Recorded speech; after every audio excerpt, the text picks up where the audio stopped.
Hey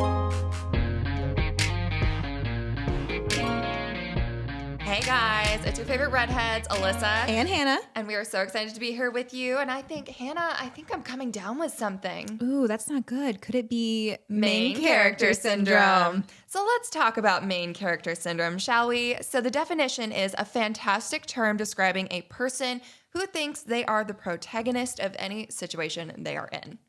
I don't know about you, but that sounds like some self-diagnosis right there. 100%. That's That gonna is be me me to a T. Yeah. We don't need a second medical opinion. We're both going to go ahead and say that is us. That is us. Did you have a main character energy or syndrome thing this week? Let's see.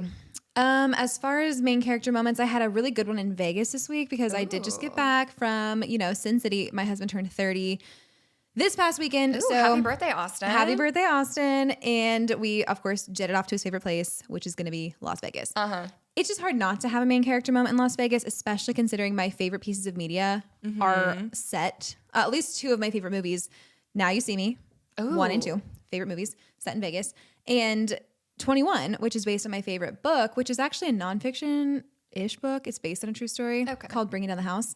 All take place in Vegas. So I always have had this like fixation with it, only because it feels like a fantasy world that you can actually go to. So I can't pick up and go to Valaris. Unfortunately, I have not figured out how to do that quite yet. If I do, I will let you know. We need to take a trip. We need to take a trip. Exactly. But since you can't go to any of those places, we can't go to Hogwarts. We can't go to Pan Am, even though I don't think I really want to go there. I don't think anyone wants to go to Pan Am, honestly. We can't go to Crescent City. We can't go to any of these places. But Vegas feels like the setting to a fantasy book, but you can actually go there. So I always get so excited whenever I go. There wasn't a specific moment, but just anytime that you're wearing like glitz and glamour, high heels, hair done, you smell Girl, like the way hairspray. you look like you were dressed to the nines. Of course you had main character energy. And you know what? I was overdressed everywhere I went. I was. I took the dress code for each place that we went to. It was like business casual. I said, you know what? I'll go formal. Say no more. I'll go formal. If you say business casual, I know what that means. Well, Cocktail to formal range. Yeah. I'm in Ball Vegas. gown. Bring my prom dress. Literally. checking a garment bag just for my prom dress. No, I love to dress up. Whenever you're in a fun place like that, it's really hard for me to not go above and beyond. Comfort does not matter to me. I want to feel fabulous. Luckily, my sister-in-law, who is also with us, feels the exact same way. So we dressed up way too much. Look, I'd rather be overdressed than underdressed. Because if I'm underdressed, I feel self-conscious. If I'm overdressed, I'm like, these people wish they were me. Exactly. They cannot live up. Oh my gosh, if only they had the outfit on, the feathers, the jewels. If only they could. Exactly. So I would say any moment where I was walking through a casino about 2 a.m., coffee in hand, naturally, wearing an excessive amount of glitter and smelling like hairspray, that was my main character moment. What about you? Oh gosh, I had a main character moment just because starting this podcast with you has just kind of been like the highlight of my week That was a because good I feel one. like I can be like creative and have my creative outlet here. Oh yeah, absolutely. We've been talking about this for so long, and I feel like you need to shed some light on what you do every day. Because you do have a lot of main character moments. I do have a lot of main character moments. So I just, I am a lifestyle TV host here in the Ozarks. Yeah. Can't talk today. My Sin brain City. is fried. Sin City, the Midwest. Literally. So I just get to go around and I get to host a show every morning. And it airs in the afternoon. And then I go out in the community and I do all these stories. And I am kind of the main character in each one of them. Truly. I rode an elephant the other day, and not like your conventional ride an elephant way. There was no saddle. The way the elephant just kind of picked me up with its trunk and put me on its head. It was romantic. It was honestly. fun. Yeah, the way the elephant scooped you up bridal style. Her name was Janet. She was adorable. Janet. Oh, she loved cotton candy. Oh, Janet and I have that in common. Yes, I me love too. that. I think it's so cool. And you never give yourself enough credit for how cool your job actually is. I feel like you probably take it for granted, but you actually are on TV. You're on the news, like in the major news network in our area all the time.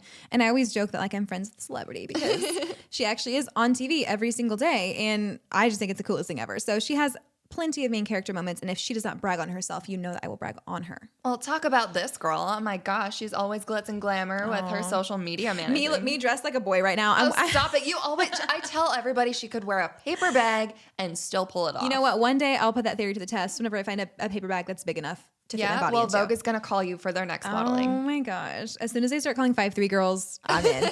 I am so in. Oh my gosh, seriously, the height requirements though. You have to be 5'9" or nothing. Yeah, 5'9", 90 pounds, and that's about it. And you know what? I'm going to have to clock out on both of those. Yep. It's not going to be me, and that's okay. Because we got to be Illyrian warriors. We have to be strong enough to stay seated during threshing. Exactly. What's going on? We need to stay on our dragon, and that is why we work out. Literally. Not for looking skinny, okay? Literally. Speaking of all those things, let's get into our reading obsession topic of the day. Yes. We're normalizing reading obsessions. What I would like to do is normalize all obsessions. As someone who really favors obsessive behavior, I think we should normalize not liking things a normal amount. I think so. You know, down with the toxicity of, oh my gosh, you're so obsessed with this. It's like, oh my gosh, you're so obsessed with this. I'm going to be your friend. Like, I love Marvel. You love Marvel. Love Marvel. We're so obsessed. Let's With be Marvel. friends. Yes, Like, exactly. It's like the easiest conversation topic. And, you know, there's that whole quote that says, small-minded people talk about people and big-minded people talk about things and ideas. I would say big, open-minded people talk about media and their favorite characters. Oh, That's for going to sure. go ahead and be the step above all of that. We can talk about business ventures. We can talk about money. We can talk about how to improve ourselves. Yeah. Or we could talk about our book boyfriends. Or we could talk about a book for boyfriends, Beyond the Veil, Fantasy World, like you name it. Like no interesting conversation ever started with, oh, I had a great time where in you at accounting these today. I approved 3 loans. No, me. I used to be a credit. Sorry if that's your job. No, It's I great. used to be a credit analyst. Do you know that? No. Yeah, I used to be a credit analyst before I went self-employed. So obviously, if you listen to the first episode, you know I do social media for a living. I'm self-employed. I do social media and content creation for local businesses in our town. And she thrives. Thank you so much. But prior to that, I was a finance major and I did credit analysis and loan assisting in commercial lending. Oh and my it was goodness. not fun. I You know don't what? blame you. I would liken the whole experience. The only reason I really got through it and enjoyed it even a remote amount is because I was watching The Office at the time. And a symptom of main character syndrome is that you just insert yourself or translate whatever media you're consuming into your everyday life. And that is exactly what I did. Yes. So because I was watching The Office, working in an office, of course, I would put up signs that said 0 days since our last nonsense. Of course. Of course, I would do my best to create all kinds of kooky scenarios that could have been an episode of The Office. Was I good at my job? No. No, I was not. But I remained there for 2 years. I don't really know how. I was a liability. Even after I left, my boss would text me and be like, we just found this thing that you didn't do. And I'm like, Oops. I've been gone for 6 months. What are you talking about? And that is a story for a different day. But that is not my problem anymore. Exactly. I'm like, ooh, that really stinks for you guys. Good luck with Yeah. that.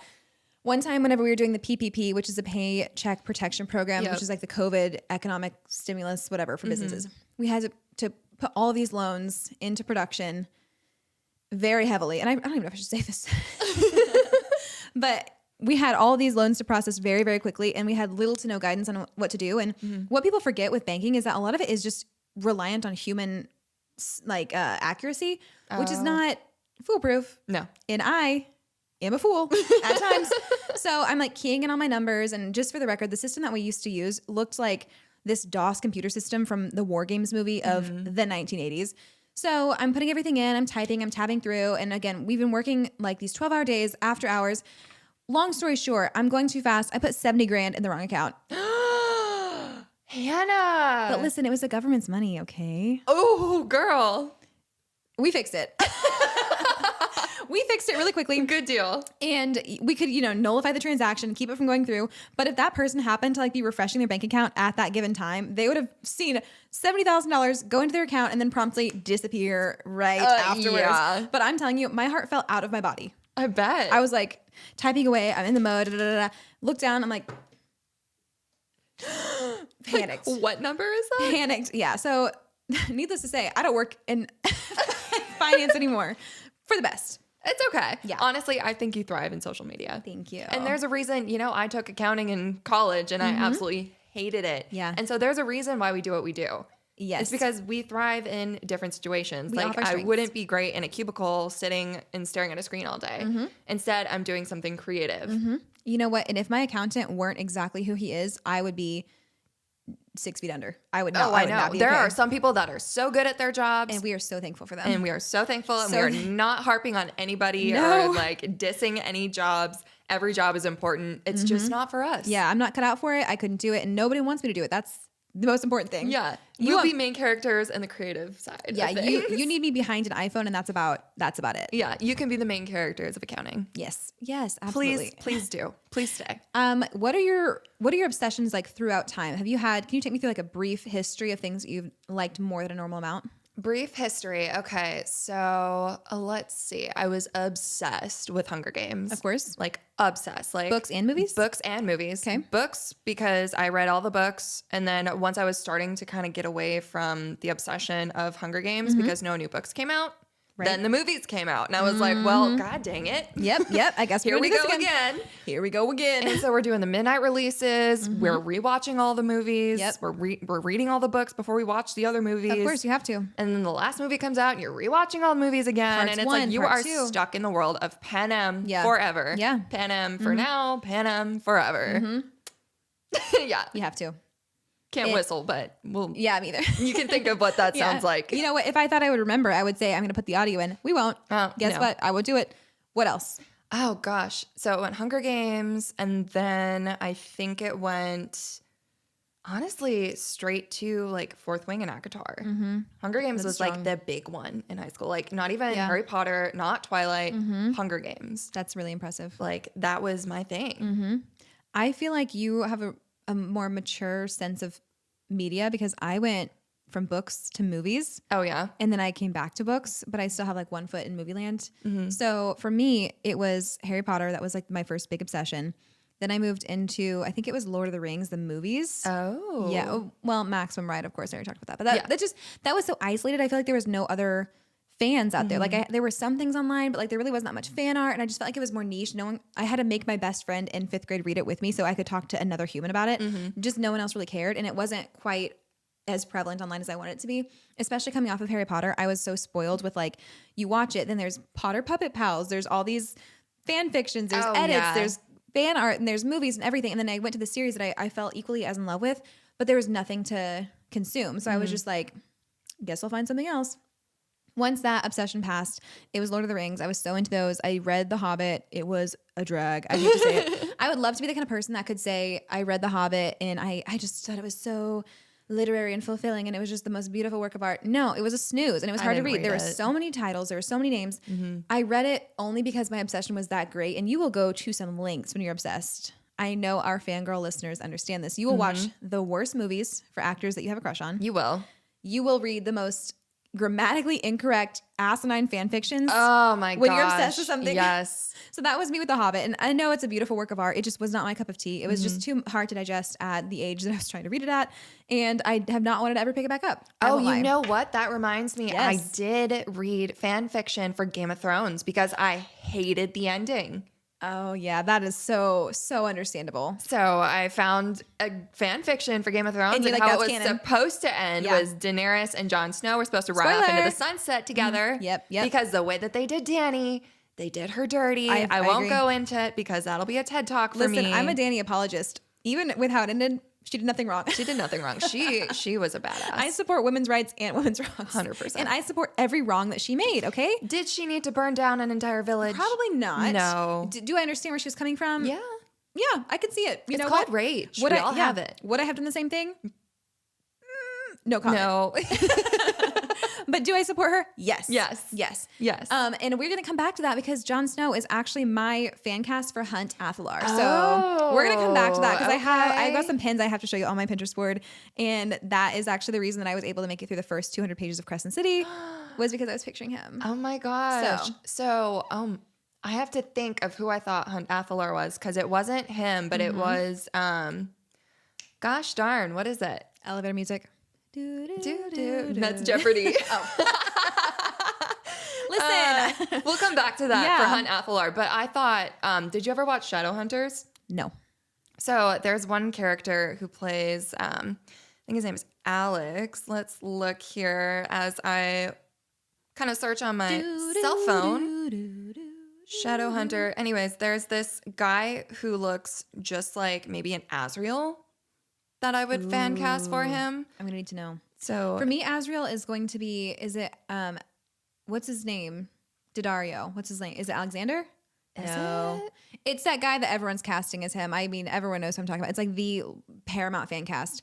I do want to get more into that, but I'm going to fill this space while you're searching with more of my obsessions because I could go on all day. So Lord of the Rings, I had this embarrassing crush on Frodo. It is Matthew Daddario. Yes. Yes, I'm thinking of Alexandria. It's Matthew. That's the name. Yeah.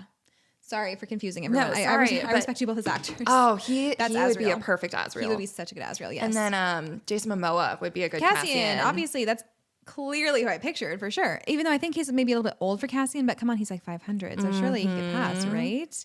Anyways, that's definitely who I'm I'm imagining, or someone who like resembles him very strongly. But for sure. Let me take you back through the timeline. Okay, let's step back into crazy fangirl mentality. After Lord of the Rings, we went into Star Wars. I was so obsessed with Star Wars. But the thing is, the new movies hadn't come out, and I feel like this has happened to me many times where I'll get really into a piece of media like Harry Potter when there's only a finite amount of it out, and then more comes out and I don't go back to it because the obsession has ended, and then I feel like a fake fan. So I read all the way through Deathly Hallows and then stopped because the obsession ended. The baton got passed to something else. Then Cursed Child came out. Then all these movies about Fantastic Beasts and like all these movies came out. And I was like, oh, I haven't seen them. Like, whatever. Like, it's all past. So then I always feel like I'm an awful fan because I never kept up with it. And the same thing with Lord of the Rings. I watched all the movies that were out through the Hobbit movie. Then all the new Hobbit movies came out. Haven't seen any of them. Oh my gosh. Because the baton got passed. And I'm like, it's just another film to me. Like, I don't care. Well, the baton gets passed and then it just gets old and then it's just continuous. And then it feels like a chore, even though I know at one point I would have died to go live in Middle Earth. Oh, for sure. So same thing happened with Star Wars. I watched the 3 originals first, and then I went back and watched 3 prequels. And I was so young that my mom wouldn't let me watch Revenge of the Sith because it was so graphic. And then finally she let me watch it, and I was like actually traumatized. Yeah. Because I was in love with Anakin Skywalker at the age of 11. Same though. How can you not know? Oh man, I was so mad when he turned to the dark side, even though like I had a feeling. You know what? Padme is stronger than me. Oh, same. I would have followed him. I would have too. I'd be like, yeah, let's go. Good, let's go. Who needs younglings? I don't know. Where are we going? Rule the universe. Sounds great to me. Kill them all. Hope my throne's comfortable. Works for me. I think that I would have probably followed him into the dark. I can't lie. Probably. And that's why she's a senator and we're a podcast host. He is so pretty though. He is so pretty. And he told her that he thinks about her every second of every day and had a really romantic quote that I can't remember right now because I'm a fake fan. This is probably why we love the toxic bad boys. Yeah, now that I'm thinking about it, this is going to raise some red flags. It's a good thing that we're not in therapy. Yeah. Speed running through the rest of it, we had Star Wars. Then we moved on to X-Men. I was really big into X-Men. Again, consumed a dangerous amount of fan fiction. But we're going to put a footnote in that. From X-Men, I was like so into all of those. And again, another round of movies came out after my obsession ceased. And I haven't seen the new ones. Then whenever I'm like, oh my gosh, I love X-Men so much. I can quote almost every line from the first 3 movies. I haven't seen the last ones. Am I a real fan or not? I don't know. I would say you are. You know, I love Harry Potter. Did I read all the books? No. Am I still a book girly? Heck yeah. Yeah. But just because I didn't read all of the books of a series doesn't mean I don't love the movies or the franchise. Period. I think that we should stop fangirl hierarchy. I think so. Like, if you're a fangirl, you're a fangirl. If you love something so much that you want to have some merch or you like some quotes or you just think about it constantly, you're a fangirl. Yeah. If it consumes your every waking thought, you're a fangirl.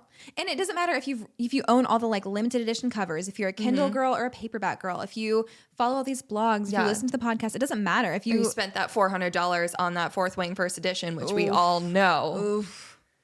If you love it, you love it. And that's really all our business. We don't care. Whatever you do in your own personal time, however much additional media you consume is up to you. So who are we to judge? We're not, we are the exact same. Yeah, exactly. We just happen to be really, really obsessive. So hopefully someone can commiserate with us.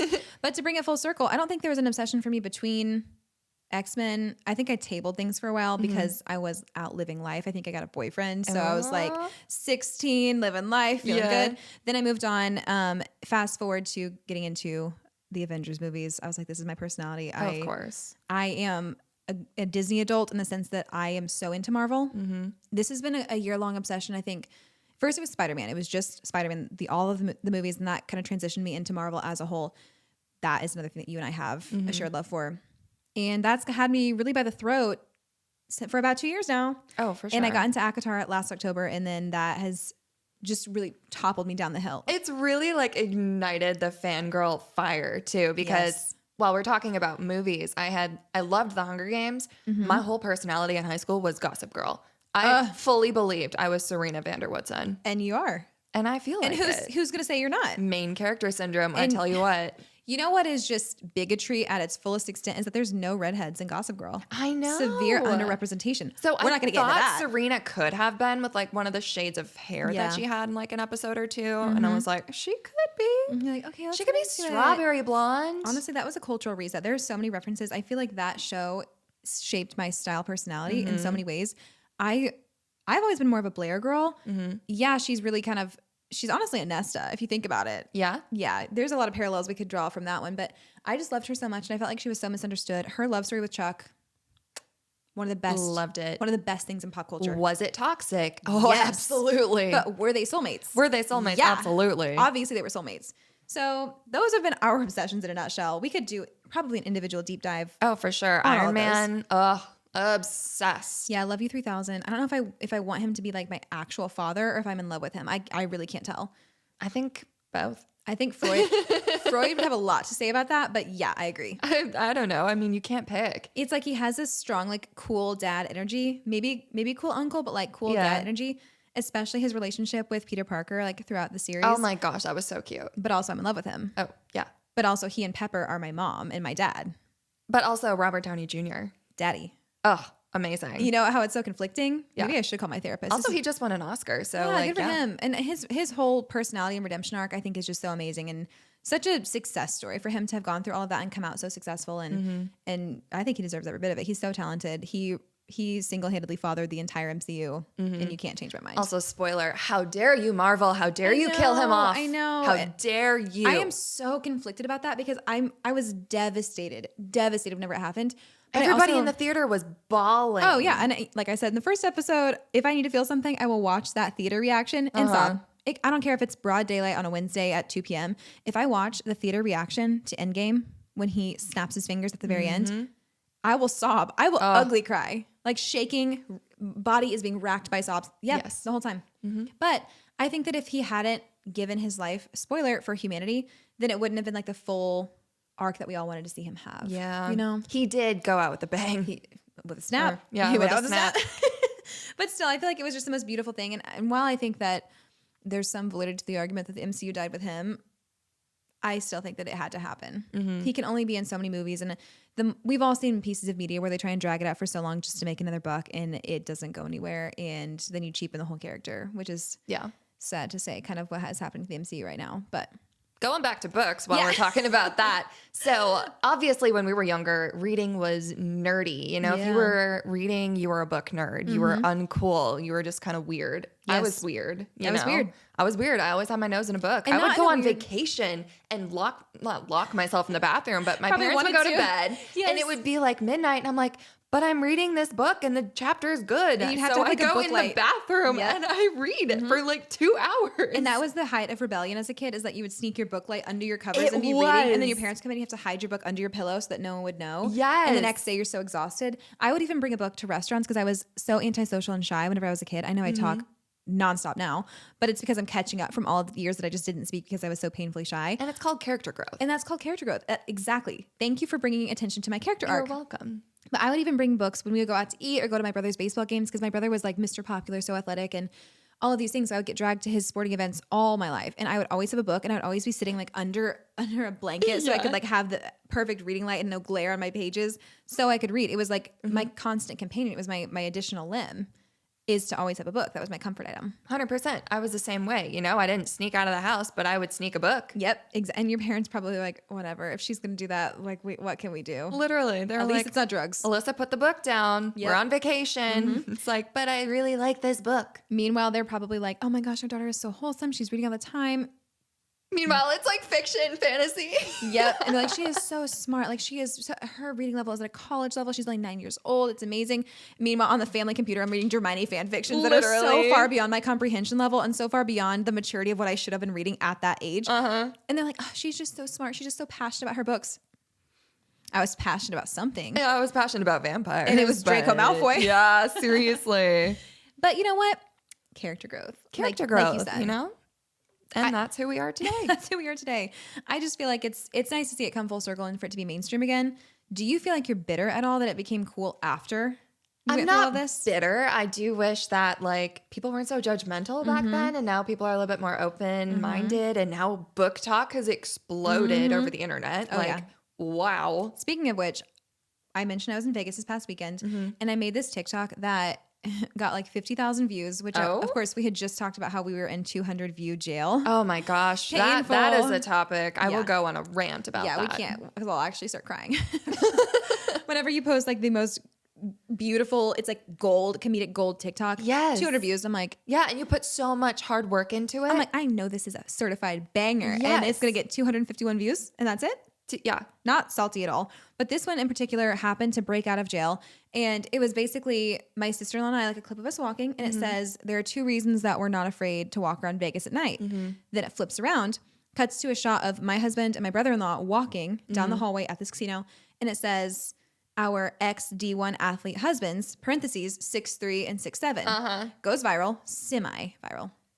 And someone commented and they said, I feel like book talk is on their way. Ooh. Immediately, 6 or 7 comments that say, we're already here. We're here, girl. Here we are. We're summoned. And then someone said, like, you know, she was like 6'3" and 6'7" with like the demon emoji and like the skull emoji. Ooh. And I said, yeah, and they're brothers. And then she said, you have no idea what that means to me. Oh my God. Book talk was summoned. And I feel like that's the highest compliment. Because if book talk thinks something is cool or like fits into the trope, you immediately are like, you're like one of them now. me? I'm like a chosen one for that one video. I mean, it does seem like a trope. It was a great video though. I saw it. Thank you. I was proud of it. My sister-in-law, we were like, so when should we get an agent? Yeah, seriously. Call them for all your TikTok needs. Yeah, exactly. We can make one good TikTok and that's about it. But I think that you're so right. It's nice that everyone else gets to enjoy it, but it is a little bit sad to think about all of these things that we could have enjoyed. I feel like if we had all had this community beforehand and growing up, how much more inclusive it might have felt if it didn't feel so taboo to love reading and to make you that weird girl in the corner, like with the stereotypical like glass. And I actually had glasses. Literally the glasses with the tape on the nose. That was, yep, the shy. And then eventually you take off your glasses and you're like, oh my gosh, she's actually super hot. That's what I hated about movie tropes was like the girl took off the glasses and like curled her hair a bit and then all of a sudden she was hot. Yeah. I was like, shut up. Yeah. It's like, come on, can we get an actual like nerdy girl in here? Because some of us had severe formative year trauma. Like I literally got made fun of because people said I looked like Shaun White. What? The man, the snowboarder. No way. Because I had such bad acne whenever I was growing up. I had glasses on, kind of got rid of them at some point, and I had really curly red hair, and just like my face was so red from my skin being so inflamed that I would get made fun of. And I always wore like men's clothes because I was just so insecure about like my body, I guess. I didn't dress up at all in school. But I literally wore men's clothes because I just felt, I was like, it's easier to wear baggy clothes and not try and be cute versus sweatshirts, sweatpants. Exactly. But if I tried to be cute and I was like trying to measure up to the cute girls in my class, like hadn't quite hit puberty yet, and they had like the perfect baby skin, I knew I would fall short. So I'm like, why would I even try?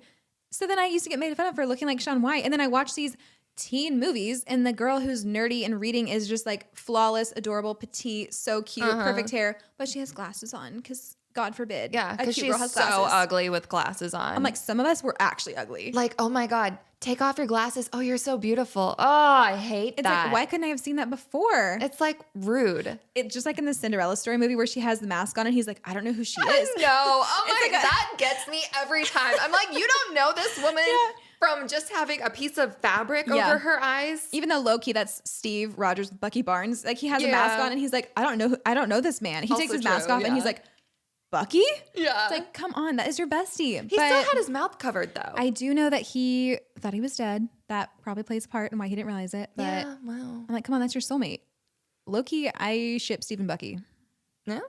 But also I can see it. I ship myself with Bucky. I ship you with Bucky too. If I can't have him, I guess Steve Rogers should have him. There you go. Anyways, what were we talking about? Why is it hot in here? We tend to get off track sometimes, but that's just kind of the chaos of main character syndrome. Exactly. We just like, we are what we are. But it's authentic. It is authentic. So let's talk about, reading is cool again, but the reason that reading is cool again, I feel like, is because of this series right here. A Court of Thorns and Roses. That's going to be ACOTAR. And you had discovered the series 2 years ago? 2 years ago. Yeah. Oh gosh. Which is something to brag about. I loved reading in high school. I quit reading in college. And then, because I was like, oh, I don't want to read a book because I'm already reading thousands of other books for not fun. And then I moved here and I was like, I really need something to do with my life. Like, I need some escapism. And it was kind of the peak of the pandemic when I moved down here. It was 2021. People were still kind of social distancing. And I was like, what is this series? Like, it looked like a Beauty and the Beast remake. And I was like, this sounds cute. Like, I think I'll like this. Oh my God, the ride that I was in for, I had no idea that I was going to get on this ride and ride it all the way through the Massverse. Did you love it from the get-go? I did. Interesting. I loved it from the get-go. Honestly, though, the first 100 or 200 pages were pretty slow. But in a series, the first book is always world building, character building, like information dump. Yeah. Which you forget a lot. But once I got to, spoiler alert, she goes into the cave and she goes under the mountain to Amarantha, and that whole scene, that just flew by. I loved it. Yes. Because it was like, first of all, it was your stereotypical, okay, Beast takes her back to his castle. Oh my gosh, She falls in love with him at Stockholm Syndrome. This is cringe. And then I was like, oh, but girl's turning into kind of a baddie now. She's trying to get her man back. See, that's kind of how I approached it. And a disclaimer at first is that I am so irritating whenever it comes to like trying to recommend things to me because I won't watch it and I won't read it and I won't listen to it. Like if you send me something, it's even a miracle that I watch all the reels that you send me because I just like to discover things by accident. I don't know why I'm like this because half the things people have shown me, I end up loving. But with ACOTAR specifically, everyone's like, it's amazing. It's so good. I'm like, yeah, whatever. Sure, it's so good. Like these fae, like cringe. Keep in mind, I've been obsessed with way nerdier things in my time. Obviously, I just talked about all these things. But I was just so opposed to it for some reason. And I'm, again, in the thick of my Marvel addiction. So I'm like, no, there's no media that can compare to this media. I have no room in my heart or soul for anything else. But I brought this book on a trip that I was taking. And I'm like, oh, I'll just read it on the flight, like see what happens. I start reading it and I'm like, okay, Katniss Everdeen knockoff. Both books start the same way with like the protagonist female in the woods hunting. Yes. I'm like, of course, she's young. She's 17 or 19 or however old she is at the beginning. I don't know. I'm a fake fan apparently. But I'm reading it. She's an archer. She's like providing for her family and they're poor and they're starving. And I'm like, come on, give me a freaking break. Literally. And then we continue on. And then, like you said, she gets taken away by this beast. She goes to live in the castle. And I'm like, okay, this is why everyone likes the book. All these girls like it because she gets kidnapped by this rich, hot man. She goes to live in his beautiful castle. I'm like, how are they going to make 5 books out of this? Like, this is bad. And then, of course, I had this like pick me superiority complex where I'm like, okay, everyone else is into this. For me, I require a more sophisticated plot line like Iron Man. Yes. Meanwhile, I'm not even into like that crazy of media, but I'm like, okay, all these girls are into this book only because they haven't read anything good. They wouldn't understand true media and true plot lines if it bit them in the face. So about halfway through the book, I start to see like, okay, there's this blight that's taking over the land and what's going, like there's something more than meets the eye here. But I'm not really understanding it. And then she gets sent back home by Tamlin. And the whole time I'm starting to think maybe there's more to this, but I was really dragging my feet to get through the first book. Once she went under the mountain, I was like, oh, we're getting and I somewhere. thought that was the twist. I thought that was the twist for the whole series. And again, I'm like, where do they go from here? Because everyone, you know, you get the 2 main characters. I was like, okay, so Feyre and Tamlin, they're back together. That's the happy ending. I'm like, do they change protagonists? Like, where are we going to go from Every here? time we say Tamlin, I'm going to be like, ugh. I know. Yeah, we need a soundboard so we can just be like, wah, wah. But pretty much like whenever they first got together, I'm like, okay, well, that's the whole arc, right? Like, we're going to have to shift narrators because her story has concluded.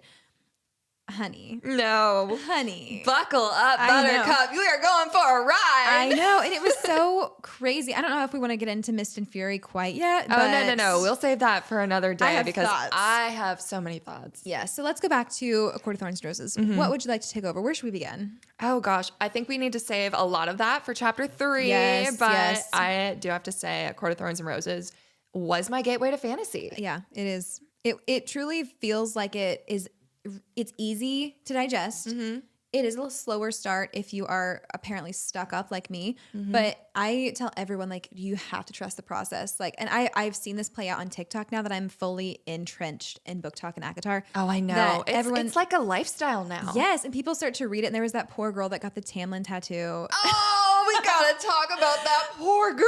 Pour one out for her. I would love to know how she's doing. And you know what? You just have to see it play You out. gotta before you do rock that. it. At this point, what can you do? Yeah, be a Tamlin apologist. I can't. Oh, honey. I know. Read the series before you get the tattoo. I truly feel for you. Like I said, I'm a Daenerys apologist. I've had a lot of bad favorite characters, but that one I just don't know if I can stand behind. Oh, but you should have known when he was described as a blonde man. I know. I was just going to say that because he was described as blonde.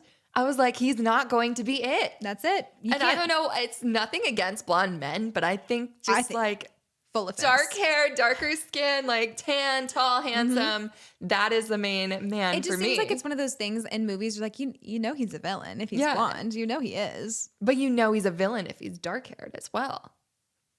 T. I just feel like with this particular series, it's so good. And I have turned into the person that I used to get so mad at because everyone's like, you have to read ACOTAR, you have to read it. And I remember seeing a couple people who had like the tattoo of the mountains with the star. I'm like, why are you so obsessed? Like, come on. We you guys understand. are weird. We understand. And once I read it, I devoured it start to finish in like 2 months, the entire thing. And I was like so in love. And all of a sudden I'm like, oh, so this is why we're naming our babies after characters. Yes. I get it now. And we're going to do justice to the series and obviously do an episode for each book. Maybe not Frost and Starlight. Maybe a little footnote for that one. Yeah, very that cute. one, not my favorite. You know, it was a cute little Christmassy It furthered read. the plot. It was a good palate cleanser Yes. to go into Silver Flames. Yes. Oh yeah. Because oh my god, that was a my ride. gosh. That episode is going to be an hour and a half long because I have so many thoughts. Well, that one actually is going to be either an hour and a half long or have to be 3 two episodes. parts or 3 episodes because, honey, this is like I just love 750 it. pages. You might notice that ACOTAR is the only book that's not pictured here, and that's because I lent it to a friend because I am a giver. I am here for the people. I'm here to further this cult that we are entrenched in. So generous. that's why the book is not pictured here.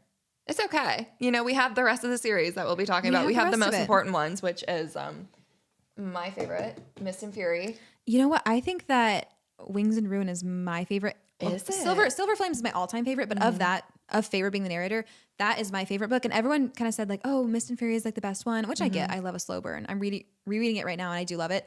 But I think Wings and Ruin was my favorite, and I don't really know why. I think because I was like more in love with the characters. Like every single book, I fell further in love with all their storylines, and you get to know them better, and it feels like you're hanging out with your friends versus just reading a book. And you have to get to a point where you care about the media before you can really love it.